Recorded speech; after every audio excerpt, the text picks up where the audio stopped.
Alessandra, and this is Out of Frame, the show where we give you the close-up on your favorite media makers. Today's subject is Mary Pickford, America's sweetheart, who was Canadian. Besides being one of the first of many Canadians who were more successful in Hollywood than their home and native land, Pickford was a shrewd businesswoman and a film industry pioneer. Even though she was a woman, she was able to go toe-to-toe with the best silent film stars of her time, including Charlie Chaplin. Did you know that when Pickford started her career, women weren't even allowed to vote? Woman power! Mary Pickford was born Gladys Louise Smith in Toronto, Ontario on April 8, 1892. Her father died when Pickford was only 6 years old, leaving the family of four with big financial troubles. Luckily, Pickford was already developing her sharp business sense. She went into acting to support her family and even claimed she was born a year later so she would be cast in more roles. She started her career on stage, eventually breaking into Broadway. But by her late teens, Pickford wasn't being offered any jobs and she knew she would have to make a change. Even though it was considered the lowest work an actor could get, she decided to temporarily try films. Her long, curly, golden hair, determination, and acting ability were a huge success. She learned to tone down her theatrical performances so they worked on the more intimate movie screens and became famous for her spunky young girl characters. A great example of this is her 1917 film, The Poor Little Rich Girl. It was actually chosen by the National Film Registry to be preserved in their archives as a culturally, historically, and aesthetically significant film.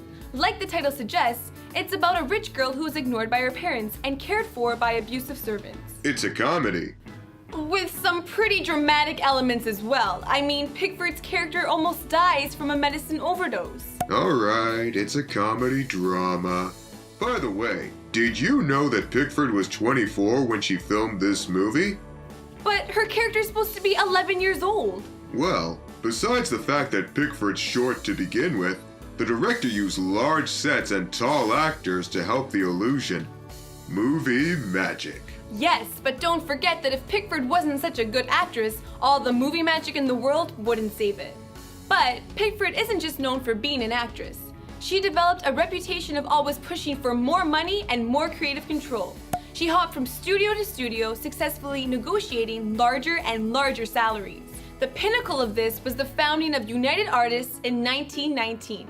Started by Pickford, her husband Douglas Fairbanks, D.W. Griffith, and Charlie Chaplin, the business was created as a way for filmmakers to be able to share in more of the profits and to have more control of their films.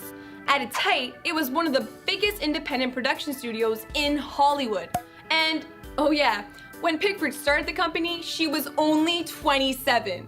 Unfortunately, with the arrival of talkies, Pickford's popularity fell and she quit acting in 1933. But she remained involved in the film industry. She continued to produce movies, helped run United Artists, and was a strong advocate for independent production. She passed away in 1979 at the age of 86. Mary Pickford was the first female movie mogul, and her spirit and business sense has paved the way for many female producers who have followed since. As an actress, she always insisted on being paid the same as her male co-stars and wouldn't tolerate being pushed around. I think Buff hit the nail on the head. Mary Pickford equals woman power. And that's a wrap. Follow us on Facebook and Twitter for more out-of-frame knowledge. Here is your trivia question.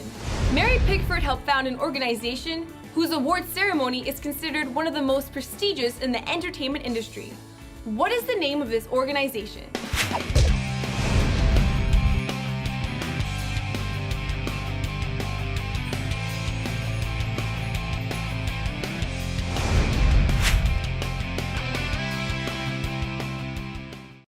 Ready?